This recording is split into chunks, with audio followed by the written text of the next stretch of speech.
Dios te salve María, llena eres de gracia, el Señor es contigo. Bendita tú eres entre todas las mujeres, y bendito es el fruto de tu vientre Jesús.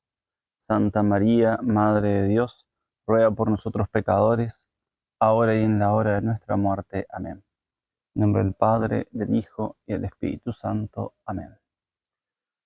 Nos toca hoy contemplar el bautismo del Señor, este misterio de la vida de Cristo muy cercano a nosotros, que vivimos en el monasterio del bautismo del Señor. Aquí nos encontramos custodiando este lugar santo que se encuentra solo a unos 400 metros, el lugar donde Cristo fue bautizado. Un lugar muy querido para toda la Iglesia, de un modo particular para el Patriarcado Latino de Jerusalén, para nuestro instituto y para nuestra familia religiosa. Encontramos esta meditación en el número 273 del libro de los ejercicios. Estamos en la segunda semana y después de meditar dos banderas, meditación que se dirige a la inteligencia, de tal modo que podamos comprender mejor cuál es el llamado que Cristo nos hace a vivir el desapego, la pobreza, buscar los oprobios y menosprecios, y que nos conducen a la humildad. Y otra meditación de tres binarios, tres tipos de hombre, tres tipos de voluntades, que se dirige a que el ejercitante configure su voluntad a la voluntad de Dios. Después de estas dos meditaciones, San Ignacio vuelve a proponer las meditaciones de la vida de Cristo. El fin de esta meditación, como en toda la vida de Cristo, es el conocimiento interno del Señor, que por mí se hizo hombre para que más le ame y le siga.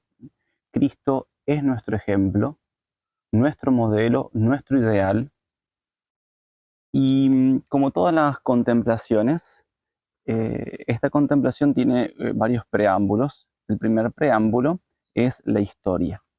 La historia la encontramos en los evangelios, está en los evangelios sinópticos, Mateo 3:13, Marcos 1:9, Lucas 3:23, y hay un texto también de San Juan que no relata propiamente el bautismo, pero relata el testimonio de Juan, que justamente lo hace aquí en este lugar, en Betania, del otro lado del Jordán, Juan 1:29. El Papa Benedicto describe el contexto histórico en el cual el bautista proclama este bautismo de conversión, y es el mismo momento en el cual nuestro Señor Jesucristo recibe el bautismo de manos de Juan el Bautista. Decía el Papa Benedicto: en aquel momento la Tierra Santa estaba gobernada y dividida por varios gobernantes: Poncio Pilato, de origen pagano; Herodes, de origen idumeo. Y en cuanto al culto y a la religión, el pueblo estaba dirigido por Anás y Caifás. Estos dirigentes del pueblo los volveremos a encontrar el viernes de la Pasión. Además, todos estos principados dependían de Roma pagana. El reino de David se había derrumbado, su casa ha caído, dice el profeta Amón. El descendiente, que según la ley es el padre de Jesús, es un artesano de la provincia de la Galilea, poblado predominantemente por los paganos. Una vez más, Israel vivía en la oscuridad de Dios. Las promesas hechas a Abraham y a David parecen sumidas en el silencio de Dios. Una vez más se puede oír el clamor: ya no tenemos príncipes ni un profeta. Parece que Dios ha abandonado a su pueblo. Pero precisamente por esta situación, el pueblo bullía en inquietud, en esperanza. Y en este contexto, el Bautista, Juan el Bautista, predica este bautismo de conversión, y Cristo se acerca a él para confirmar que el bautismo de Juan viene de Dios y que el reino de Dios está cerca. Esta es la historia. La composición del lugar. Cristo fue bautizado en el río Jordán, aquí, en este río. Estamos a unos 5 kilómetros de Jericó, a unos 30 kilómetros de Jerusalén. Estamos a unos 20 kilómetros del Monte Nebo, donde comienza a dirigir el pueblo de Dios, Josué, y atravesando el Jordán, pasan a Jericó, que es la primera ciudad que toma el pueblo de Israel cuando entra en la Tierra Santa. El Valle del Jordán es conocido también porque han vivido y pasado muchos profetas, entre ellos el profeta Elías. Es el profeta Elías que aquí es llevado a los cielos y es aquí, en este lugar, donde el Bautista comienza su predicación. También puede ayudar a la meditación conocer también un poco más el lugar. Por ejemplo, la vegetación cercana al río está cubierta de cañas. Por eso nuestro Señor Jesucristo, cuando habla de San Juan Bautista, dice: ¿qué fuisteis a ver al desierto? ¿Cañas sacudidas por el viento? También hay tamarindos cerca del río, como pequeños bosquecillos que adornan el desierto. Y entre el lago de Galilea y el Mar Muerto, que es la parte sur del río Jordán, hay solamente unos 110 kilómetros, que el Jordán los recorre en más de 300 kilómetros, haciendo un cauce muy caprichoso y dibujando en el desierto del Valle del Jordán sus meandros que adornan este lugar. Plinio el Viejo, hablando de estos meandros, decía: parece que el Jordán se dirige casi de mala gana a la desembocadura del Mar Muerto. La gracia que vamos a pedir en esta meditación es el conocimiento interno del Señor, que por mí se hizo hombre, para que más le ame y le siga. Como decíamos, el libro de los ejercicios trae esta meditación en el número 273 y San Ignacio divide esta meditación en 3 puntos. El primer punto: Cristo nuestro Señor, después de haberse despedido de su bendita madre, vino desde Nazaret al río Jordán, donde estaba Juan. El segundo punto: San Juan Bautista, queriendo excusar y reputándose indigno de bautizar a Cristo nuestro Señor. Pero, dícele Cristo: haz esto por el presente, porque así es menester que cumplamos toda justicia. Y el tercer punto: vino el Espíritu Santo en forma de paloma, y la voz del Padre desde el cielo afirma: este es mi Hijo muy querido, en quien tengo puesta toda mi predilección. Como decíamos, la gracia de esta meditación será aquí demandar conocimiento interno del Señor para que más le ame y le siga. En este momento de los ejercicios ya se meditó el fin del hombre, que es solamente Dios, la felicidad eterna. Se ha meditado también sobre el pecado y cómo el pecado es una falta infinita que los hombres hemos cometido contra Dios, sea el pecado personal, sea el pecado original, alejándonos de Dios irremediablemente. Pero Dios, en su infinita misericordia, no solo nos ofrece el perdón, sino que nos llama nuevamente a la santidad y nos muestra la santidad con el ejemplo de su Hijo, de tal modo que podamos decir que la santidad es la imitación de Cristo. Por eso los misterios de la vida de Cristo nos ayudan a ver de un modo más concreto el camino de la santidad. El primer punto, como decíamos: Cristo nuestro Señor, después de haberse despedido de su bendita madre, vino desde Nazaret al río Jordán, donde estaba San Juan Bautista.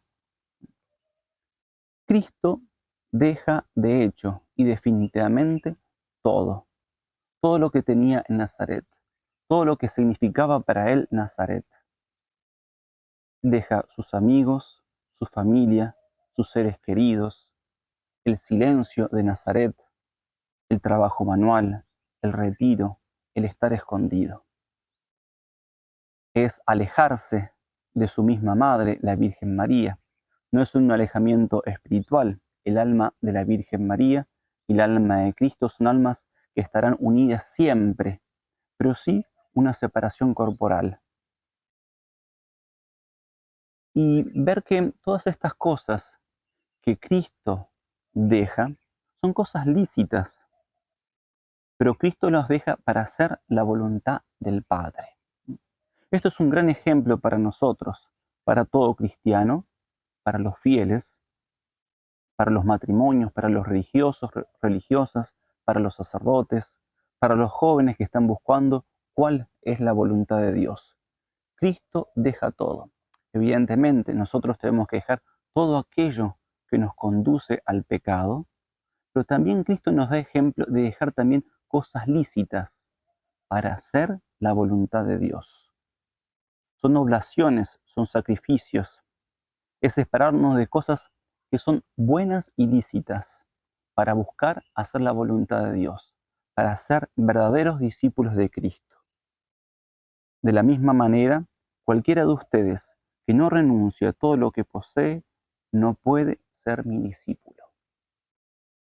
Por un lado, el dolor de Cristo, y por otro lado, también el dolor de la Virgen, que siempre está cerca de Cristo espiritualmente, pero la veremos de un modo particular presente en la pasión, cuando hay que sufrir con Cristo. El segundo punto de la meditación, San Juan Bautista, queriéndose excusar y reputándose indigno de bautizar a Cristo, nuestro Señor, pero dice Cristo, haz esto por el presente, porque así es menester que cumplamos toda justicia. En este momento de la meditación, parecería como que estamos contemplando una competencia de humildad. Por un lado, Juan el Bautista, el más grande nacido de mujer, como dice nuestro Señor, entrega su vida a hacer la voluntad de Dios, a preparar un pueblo, entrega su vida por el bien de su pueblo, entrega su vida para indicar a aquel que debía venir. Y el punto de referencia es el bautismo de Cristo, para que se manifieste aquel que se debía manifestar. Y luego Juan, él mismo, busca desaparecer. Sacrifica su vida finalmente por la verdad. Juan es un hombre verdaderamente grande, porque es humilde. No se puede ser verdaderamente grande si no se es verdaderamente humilde. De hecho, la figura de Juan era tan recta, tan respetada, que la gente lo confundía con Cristo, con el Mesías. Pero él les responde, yo no soy el Cristo. Es cierto, él no era el Cristo. Justamente, la humildad es andar en verdad. Juan era consciente de quién era él y quién era Cristo. Y después, cuando el pueblo acude a Cristo, y cuando toda la gente lo deja y se va hacia Cristo, dice él, es necesario que Él crezca y que yo disminuya. Por un lado, la humildad de San Juan Bautista y por otro lado, la humildad del Verbo encarnado, de Cristo, el Cordero Inmaculado, que toma el lugar de los pecadores y que luego, para purificar nuestros pecados, se humilla hasta la muerte y muerte de cruz. Misterio de la cruz significado en el bautismo. Por eso San Pablo dice, si hemos sido bautizados con Cristo, hemos muerto y resucitado con Él. El bautismo de Juan era un bautismo de conversión, un bautismo de penitencia. Los que se acercaban reconocían que eran pecadores. Por eso muchos fariseos no se acercaron al bautismo de Juan, pero Cristo, el Hijo de Dios, el Cordero Inmaculado, se coloca en la fila de los pecadores para recibir un bautismo de conversión. Hay otras razones por las cuales Él se mezcla con los pecadores, se confunde con los pecadores. Al fin de cuentas, es el amor misericordioso de Dios. Pero esto no quita que ponerse en la fila de los pecadores es humillante, es una humillación. Quiere darnos ejemplos de humildad. Cristo se hizo pecado, dice San Pablo a los Corintios. Por eso debemos entender que no puede haber humildad sin humillaciones y no puede haber santidad sin humildad. De hecho, Cristo no necesitaba el bautismo. San Juan Bautista se resiste diciéndole: soy yo el que tiene necesidad de ser bautizado por ti y eres tú el que vienes a mi encuentro. Se entiende perfectamente el argumento del Bautista. Él es hombre y necesita ser purificado por Dios. Cristo es Dios y hombre, el Cordero Inmaculado. Es decir, no necesita del bautismo, no necesita de ser purificado. Esta misma objeción la trae Santo Tomás cuando habla del bautismo de Cristo y lo presenta de este modo. Ser bautizado equivale a ser purificado, pero a Cristo no le convenía ser purificado, porque no existía en él impureza de ninguna clase. Pero responde el santo diciendo que era conveniente que Cristo fuese bautizado por varias razones.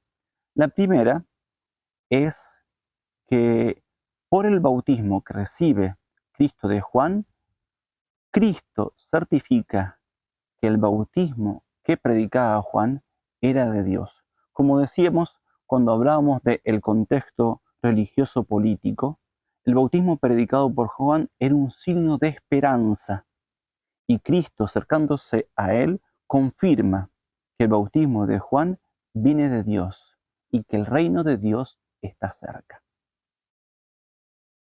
Otra razón por la cual nuestro Señor es bautizado es porque por medio del bautismo nuestro Señor purifica las aguas con el contacto con su carne santísima, con su cuerpo santísimo, dándoles a las aguas la virtud del bautismo.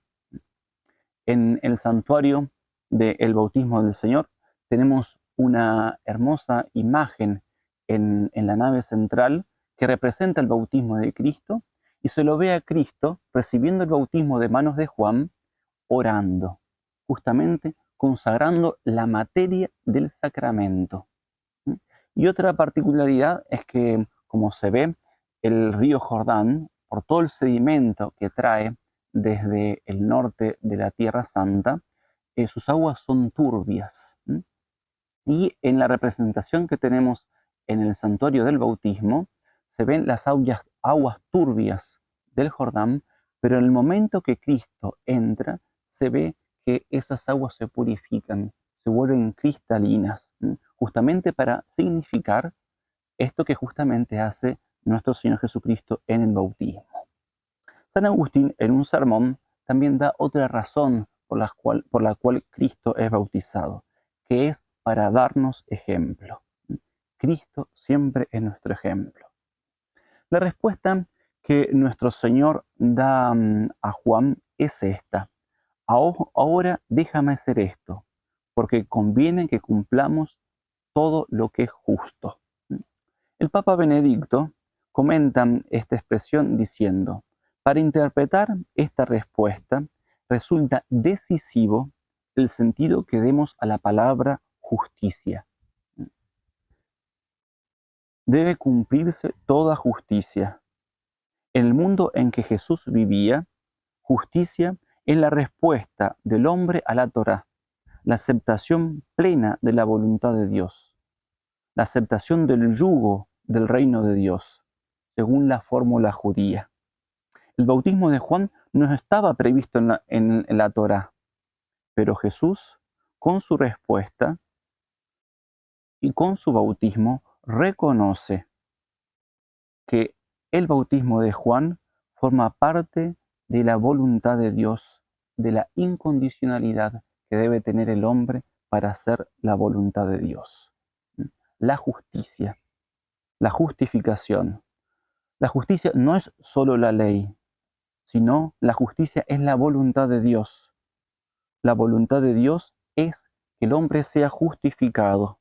Y en sentido teológico, justificación es la remisión del pecado y la participación de la vida íntima de Dios, que justamente lo hace Cristo por medio de su sacrificio en la cruz y se nos comunica a nosotros por medio de sus sacramentos. El tercer punto: vino el Espíritu Santo en forma de paloma y la voz del Padre desde el cielo afirma: este es mi Hijo muy querido, en quien tengo puesta toda mi complacencia. Las palabras del Padre indican la divinidad del Hijo. Las palabras del Padre indican la divinidad de la palabra, del Verbo. Además, se indica que el que habla se distingue de aquel de quien se habla, del Hijo. De hecho, hay cuatro textos en los evangelios que nos hablan de la Santísima Trinidad. La Anunciación, en la Última Cena, el mandato misionero, ir y bautizar en nombre del Padre, del Hijo y del Espíritu Santo, y el texto que estamos contemplando, en el cual se escucha la voz del Padre, el Hijo recibe el bautismo de manos de Juan y se ve el Espíritu Santo en forma de paloma. Este es mi Hijo muy querido, en quien tengo puesta toda mi complacencia. El Padre se complace en el Hijo, le agrada todo lo que hace el Hijo. Por eso el cristiano, si quiere agradar a Dios Padre, simplemente tiene que imitar en todo al Hijo, es decir, a Cristo. La imitación de Cristo va a ser una suerte de ritornelo, de frase que va a volver durante la segunda y tercera semana de estos ejercicios. Está presente en la gracia que se pide en cada una de estas meditaciones, para que más le ame y le siga. Conocimiento interno de Cristo, para que más le ame y le siga. Debemos pedir la gracia para que más le ame y le siga. Debemos pedir la gracia de que conocer más íntimamente a Cristo. Por medio de esta imitación de Cristo, el cristiano en cierto modo se convierte en una huella de la Santísima Trinidad. La Trinidad deja en la historia. El Papa San Juan Pablo II, en la exhortación Vita Consacrata, hablando propiamente de la vida religiosa, dice que la imitación de Cristo es una huella de que la Trinidad quiere dejar en la historia.